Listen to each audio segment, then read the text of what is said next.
If you're a remote leader and you're starting fresh, like what three tools are you requiring from day one? I would say some type of process documentation tool. So that could be something like Google Docs. If you want to go super cheap, easy to deploy, put down some documentation that way.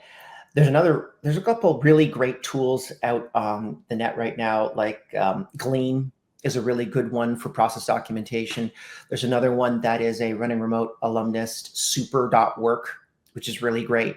So what that allows you to be able to do is it absorbs all of your sources of data into one single platform. And then it doesn't create any SOPs, but you can ask a question and then it basically creates an SOP from that available information. So it's your own personal GPT of the company, which is really cool. Another one is Rust. No, not Rust. I'll put it down in the show notes. But between Glean and super.work, those are two really great ones that you should kind of check out. The next one I would say is some form of communication. So we use Google Apps for Business, for email, for Google Docs, for all those types of things. Another really good one that I've been playing with recently, and it's funny because like I used to give you a much more concise set of tools, but because they're changing so quickly with AI, it's one of those things that we have to kind of change around. Is another really good one is GenSpark. Have you ever played with GenSpark, Jake? I haven't yet. So this one is pretty cool. It's basically an internal LLM platform that allows you to be able to do like AI slides, Google AI spreadsheets, AI documentation. You can turn any piece of information into AI podcasts. There's AI image generation, AI video generation. It can do calls for you. It can do cold calling. Like it's an entire platform. But the cool thing is that it's all connected inside of an organization.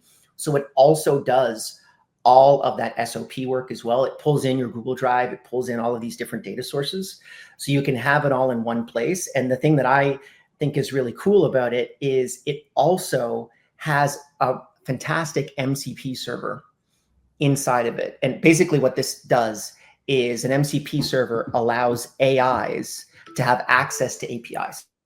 So it's pretty much like documentation for an AI on how to access different tools inside of your company. And that is incredibly powerful because for me, I can be doing a call. I can bring my GenSpark call transcription tool to that particular meeting. And then it automatically creates a task list inside of Asana for me in the right document that I was looking for, which is kind of magical when you think about it. And then the third thing is some type of project management tool. So we use Asana. Doesn't matter what you use. Trello is probably the cheapest. Asana is a little bit more expensive. We also use a tool called Jira, which is essentially project management for developers, but you need to be able to write out tasks and then identify when those team members execute on those particular tasks.